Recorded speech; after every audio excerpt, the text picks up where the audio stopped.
TV देख रहे सभी दर्शकों का स्वागत है और बघाट बैंक की अपडेट लेकर हर रोज़ की तरह हम आपके साथ लाइव जुड़े हुए हैं।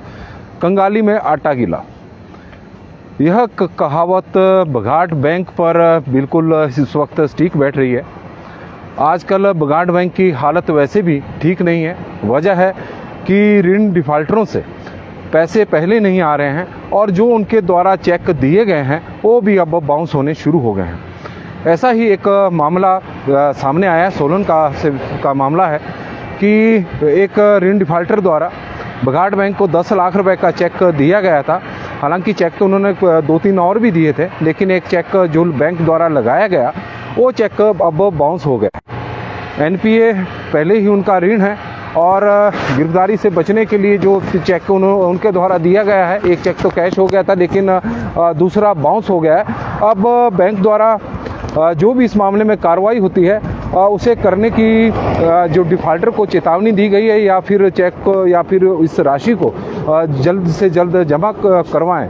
तो इस तरह का मामला सामने आया क्योंकि आजकल बघाट बैंक की जो ऋण की रिकवरी है उसको लेकर कार्रवाई एआरसीएस की अदालत में चली हुई थी। तो वहीं पर यह मामला सामने आया और वहां पर यह जानकारी दी गई कि क्योंकि यदि हम बघाट बैंक के ऋण डिफाल्टरों को अगर इनके नामों को खंगालें तो काफ़ी सारे मामले ऐसे आ रहे हैं जिसमें एक ऋण डिफाल्टर दूसरे का गारंटर बना हुआ है, अब स्वयं भी ऋण लिया, अपना ऋण भी एनपीए हो चुका है और जिसमें वो गारंटर है वो ऋण भी एनपीए हो चुका है। और यदि हम इनकी अगर इन डिफाल्टर को अगर जोड़ें तो काफ़ी सारे आपस में मिले हुए हैं और अगर पूरे ऋण को उस ग्रुप के जोड़ दिया जाए तो ये कम से कम कुछ 40 या 50 करोड़ रुपए के बीच का ऋण बनेगा। और इससे अंदाज़ा लगाया जा सकता है कि बैंक की जो यह हालत हुई है तो इस तरह से हुई है कि ऋण की जो वितरण है, जो मंजूरी की गई है ऋण की, उसमें मतलब नियमों को पूरी तरह से ही ताक पर रख दिया गया। क्योंकि हम पहले भी ये मामला उठा रहे हैं कि यदि आपने किसी को मान लो 4 करोड़ रुपए का ऋण दिया है तो वही जो ऋण धारक है वो दूसरे ऋण का इतने ही ऋण का दूसरे का गारंटर बन रहा है तो इतनी ज़्यादा संपत्ति उनके पास होगी। क्योंकि यदि ऋण धारक द्वारा जब पैसा जमा नहीं करवाया जाएगा, ऋण जमा नहीं करवाया जाएगा तो गारंटर की संपत्ति को अटैच किया जाता है। लेकिन गारंटर तो पहले से ही डिफाल्टर है, उनके तो बैंक के जो ऋणों का भुगतान है वो कर नहीं पा रहा है। तो ऐसे में गारंटर की संपत्ति कहाँ से खोजेंगे। तो इस तरह के मामले भी कल एआरसीएस की अदालत में सामने आए तो उसमें भी आदेश दिए गए हैं कि इन मामलों में जो और गारंटर हैं उनकी संपत्तियों को अटैच किया जाए। देखा जाए कि जो लोन को लेकर इस तरह की बंदर बांट हुई है और उसकी तो चलो जांच सरकार ने शुरू कर ही दी है। हालांकि मामला है वो भी एआरसीएस के पास ही है, जांच भी शुरू हो रही है। लेकिन कल की क्या कार्रवाई रही है उसके बारे में हम आपसे थोड़ा सा जिक्र कर लेते हैं। बघाट बैंक में कल बघाट बैंक की सुनवाई थी और सुनवाई का कल एआरसीएस की अदालत में आखिरी दिन था। उसमें कई बड़े इंटरेस्टिंग मामले सामने आए। एक मामला तो हमने कल बताया था कि आधे विश्व लैंड पर करीब 10 लाख रुपए का ऋण बैंक द्वारा दिया गया था, लेकिन वो 10 लाख नहीं, वो 18 लाख रुपए का ऋण था। और शुरुआत में हमें भी 10 लाख ही लगा, लेकिन 18 लाख रुपए का ऋण था। और वो कल ऋण डिफाल्टर एआरसीएस की अदालत में पहुंचे तो उनका स्पष्ट कहना था कि उनके पास तो ना ज़मीन है ना बात है और जो उनके गारंटर हैं वो भी अब वहाँ पर बद्दी के थे, वो यहाँ रहते नहीं। तो कुल मिलाकर जो गारंटर है वो भी भाग गए हैं। और अब समस्या ये होगी है कि बैंक द्वारा रिकवरी किस तरह से की जाए। तो इस पर एआरसीएस ने उन्हें कहा कि यदि आप ऋण का भुगतान नहीं करेंगे तो आप सीधा जेल ही जाएंगे। लेकिन इस बीच उनके पास पता नहीं यानी 1-2 ट्रक भी है, तो उनके ट्रक को अटैच करने के उनके द्वारा निर्देश दिए गए हैं कि उनके ट्रकों को जब्त किया जाए ताकि ऋण की रिकवरी की जा सके। क्योंकि ऋण की रिकवरी करना कोई अब आसान काम नहीं है। ऋण की रिकवरी करना कोई आसान काम नहीं है और वजह है कि जो ऋण दिए गए हैं बैंक द्वारा वो नियमों को ताक पर रख कर दिए गए हैं, क्योंकि उतनी ज़्यादा संपत्ति नहीं रखी गई है जितनी का आपने ऋण दिया हुआ है। अश्विनी खड्ड की 7 बीघा लैंड पर बघाट बैंक ने 4.85 करोड़ रुपए का ऋण दिया हुआ है। अब अश्विनी खड्ड की ज़मीन की वैल्यू 4.85 करोड़ रुपया होगी, तो इस पर तो अभी भी संदेह है, और जब ऋण दिया गया होगा तो उस वक्त तो बहुत ज़्यादा संदेह होगा। लेकिन बैंक ने दिया है, वो अमाउंट भी अब एनपीए हो चुका है, तो इस मामले की भी कल सुनवाई थी। हालांकि जो जिन्होंने ऋण लिया था वो किसी एक गारंटर को जिम्मेवार ठहरा रहे थे कि उनके पैसे को उन्होंने यूज़ किया, लेकिन उससे एआरसीएस ने कहा कि उससे हमें लेना देना नहीं है। जिन्होंने ऋण दिया है और जो गारंटर है उनकी संपत्तियों को इसमें अटैच किया जाएगा।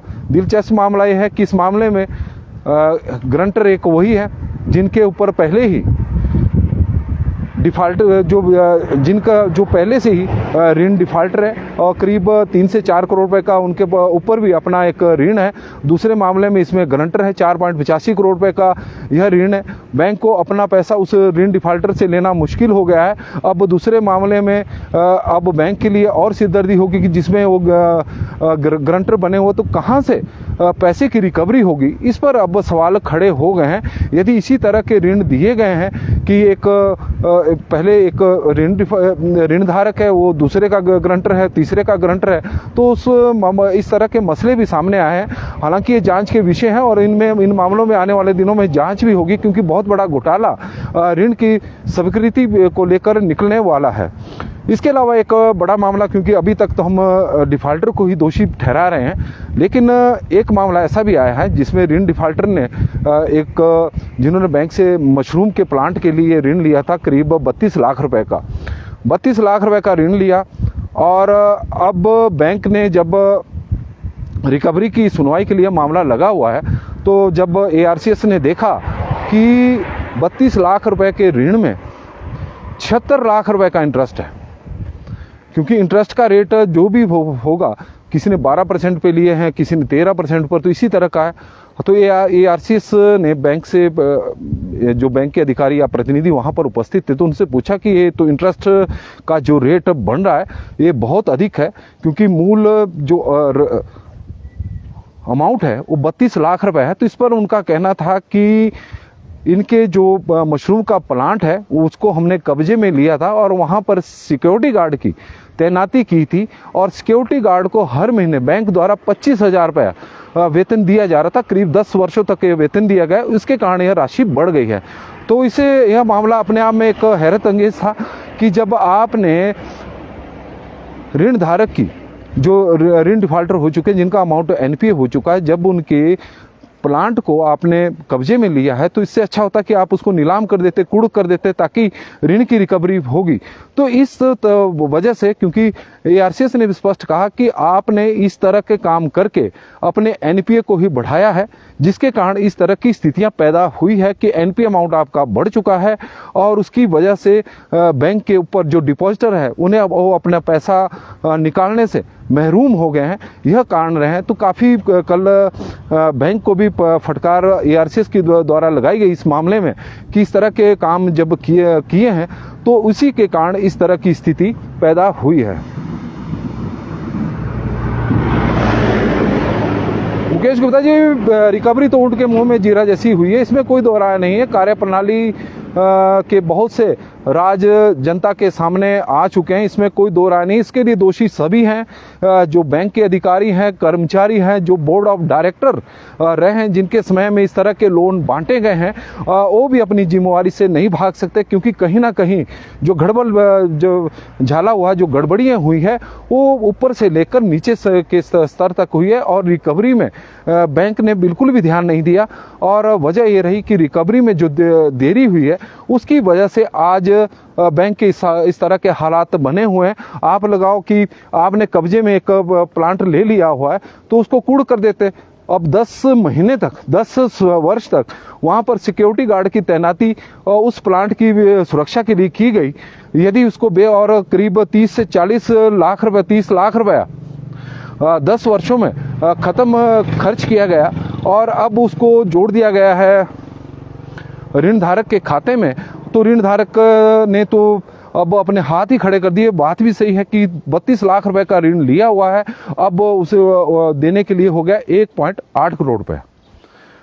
और जो ऋण धारक 32 लाख रुपए जमा नहीं करवा रहे हैं, अब उनसे 1.8 लाख रुपए की जमा कराने की उम्मीद करना भी हमें तो बेईमानी जैसा लगता है। लेकिन इस मामले में ARCS ने स्टैंड लिया और उन्हें कहा कि वो अपील करें, उनके पास ही अपील करें, और अपील करेंगे तो इस मामले की जांच की जाएगी। और इस जांच में जो भी सामने आएगा, हालांकि ऐसा नहीं कि वो ऋण देने से बच जाएंगे, ऋण उन्हें देना पड़ेगा और जो ब्याज है वो भी देना पड़ेगा, लेकिन ये हो सकता है कि अमाउंट थोड़ा कम हो जाए।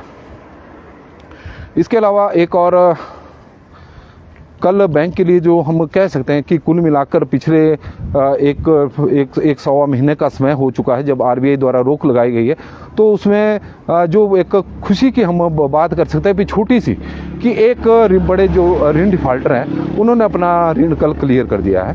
25.90 लाख रुपए का उनका ऋण था, उन्होंने 25.90 लाख रुपए का चेक कल बैंक को दे दिया है। और हम कह सकते हैं कि बड़ा अमाउंट जो जिसमें बड़ा एक अमाउंट इन्वॉल्व है, वो कल ऋण का क्लियर हुआ है 25.90 लाख रुपए का। अदरवाइज ऋण के नाम पर या ऋण की रिकवरी के नाम पर अभी तक कुछ नहीं हुआ है। हालांकि बैंक द्वारा दावे किए जा रहे हैं कि जो NPA अमाउंट है वो अब 138 करोड़ रुपए से गिरकर 130 करोड़ रुपए तक आ चुका है, शायद इससे भी कम हो गया है।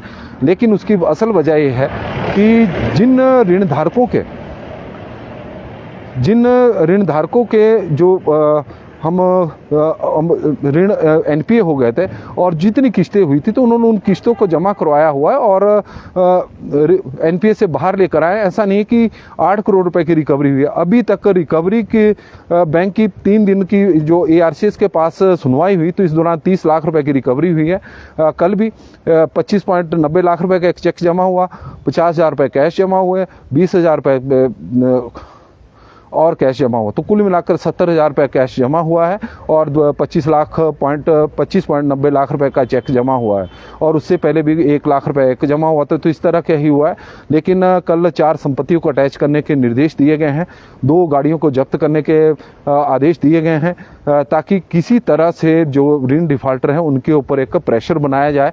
हालांकि इस पूरी सुनवाई के दौरान करीब 140 ऋण डिफाल्टरों को बुलाया गया था, लेकिन उनमें से काफ़ी संख्या में ऋण डिफाल्टर इस सुनवाई में नहीं पहुंचे हैं। तो आने वाले दिनों में उन्हें एक और आखिरी मौका दिया जाएगा, उसके बाद फिर गिरफ्तारी के वारंट ही जारी किए जाएंगे। तो बघाट बैंक का यदि हम देखें तो इतने दिनों की जो कार्रवाई है उसमें अभी जो जिस तरह से मुकेश गुप्ता जी भी बता रहे हैं कि अभी तक की रिकवरी ऊंट के मुंह में जीरा है। और यदि ऐसा ही हाल रहा तो लोगों को अपना पैसा निकालने के लिए बहुत लंबे समय का इंतज़ार करना पड़ेगा, क्योंकि RBI द्वारा 6 महीने तक अभी रोक लगाई गई है कि आप बैंक से 10,000 रुपये से ऊपर राशि नहीं निकाल सकते। और जिस तरह से अभी रिकवरी हो रही है, तो उससे उम्मीद नहीं है कि आने वाले दिनों में या 6 महीने बाद भी स्थितियों में सुधार होगा। हालांकि एक उम्मीद की जो किरण है वो बची है जब OTS को शुरू किया जाएगा, वन टाइम सेटलमेंट, क्योंकि ज़्यादातर ऋण धारकों ने यही कहा कि वो वन टाइम सेटलमेंट में अपने ऋणों को सेटल करना चाह रहे हैं, एक मुश्त उसका भुगतान करना चाह रहे हैं। तो उस लिहाज से, क्योंकि जिस तरह से उनके द्वारा दावे किए गए हैं, यदि वो दावे वाकई धरातल पर उतारते हैं, पैसा लेकर आते हैं, तो शायद बैंक का भला हो जाएगा। लेकिन यदि वन टाइम सेटलमेंट में भी कुछ नहीं हुआ, तो तब तो स्थितियां काफ़ी खराब होने वाली है। क्योंकि जिस तरह के ऋण धारक सुनवाई के दौरान आ रहे थे, और ये ARCS के अदालत में ऐसा नहीं है, क्योंकि बैंक के जो डिफाल्टरों की संख्या है वो 499 है। 150 के 140 या 150 फाइलें ही ARCS के अदालत में लगी हुई है। बाकी मामले सरफेसी के तहत है, 200 से अधिक मामले तो 138 की कार्रवाई के तहत लगे हुए हैं, कोर्ट में है। तो यह अलग मामले हैं। केवल 152 मामलों की हम बात कर रहे हैं, और बाकी जो मामले हैं उसमें भी सरफेसी एक्ट के तहत कार्रवाई की जा रही है। लेकिन उसमें भी हम देखें, जो सरफेसी में अब 20 तारीख को करीब 17 करोड़ रुपए की संपत्ति बैंक द्वारा बेचने के लिए लगाई गई है और यह देखना दिलचस्प होगा कि उन संपत्तियों को खरीदने के लिए खरीदार पहुंचते भी है या नहीं, क्योंकि हालांकि 3-4 की तो बुकिंग हो चुकी है, तो 3-4 संपत्तियों का बिकना तो तय है, तो उससे भी बैंक की कुछ रिकवरी होगी। लेकिन आज की डेट में बैंक यदि उन जो पहले चरण में 20 नवंबर को जो संपत्तियों की कुर्की हो रही है, 26 संपत्तियां हैं और 17 करोड़ रुपए की उससे रिकवरी होनी है। यदि वो 17 करोड़ रुपए की रिकवरी बैंक या उन 26 संपत्तियों को बेचने में बैंक कामयाब हो जाता है, 17 करोड़ रुपए की रिकवरी हो जाती है, तो तब काफ़ी बढ़िया होगा।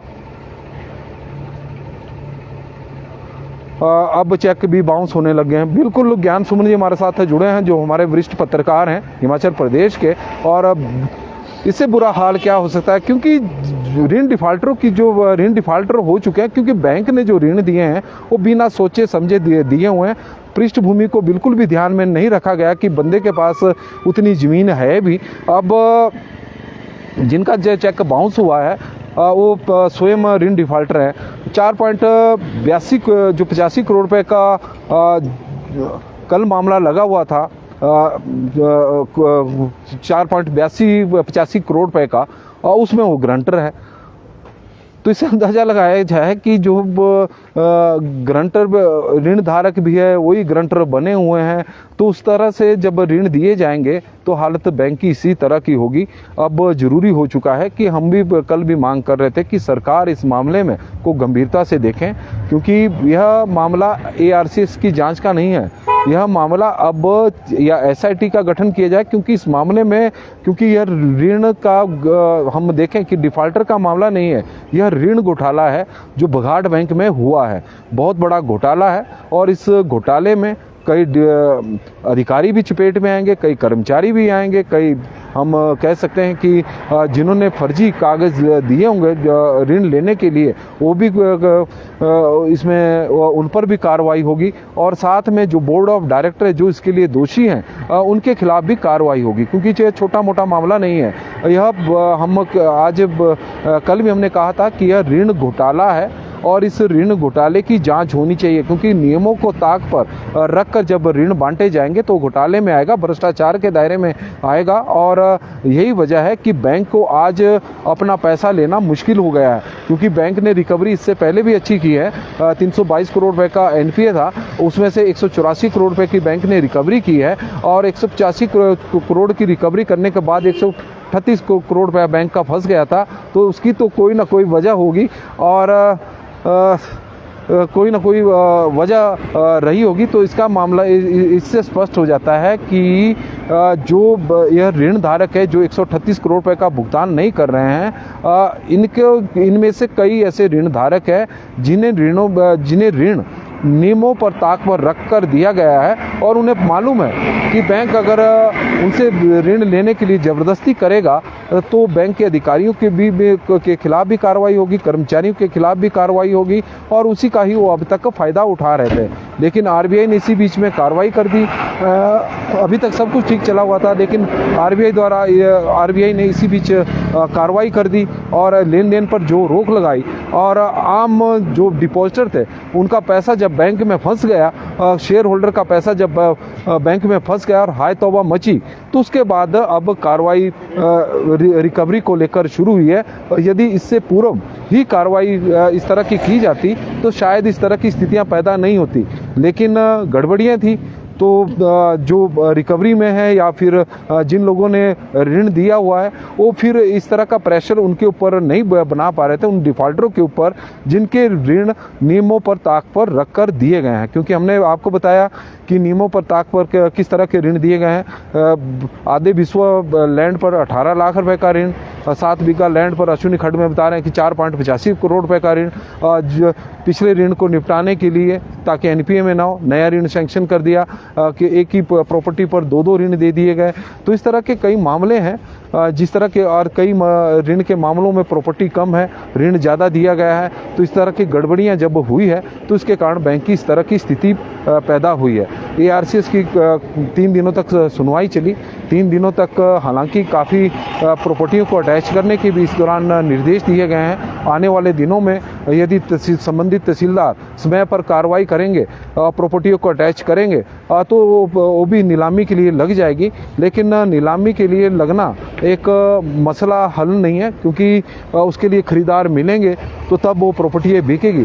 क्योंकि बैंक का जो भला होना वो कैश से ही होना है। जो रिकवरी कैश में आएगी या फिर चेक के माध्यम से जो भी एक प्रोसेस होता है, उससे ही बैंक का भला होने वाला है। क्योंकि प्रॉपर्टी बेचने के लिए बैंक को बड़ी मेहनत करनी पड़ेगी। अभी बैंक ने सारा प्रॉपर्टी को लगाया हुआ, देखते हैं कि 26 प्रॉपर्टी लगाई है। 17 करोड़ रुपए के ऋण कितने हैं कि कितनी ऋण की रिकवरी होती है। तो अभी के लिए तो फिलहाल बस इतनी अपडेट है, और बने रहिए पंजाब केसरी टीवी के साथ। एक और भी ऐसा मामला ऋण से संबंधित था, लेकिन उसे हम बाद में आपके साथ चर्चा करेंगे। फिलहाल अभी तो हमें दें इजाज़त। बहुत बहुत धन्यवाद जी। आप लोगों का दिन शुभ हो, मंगलमय हो।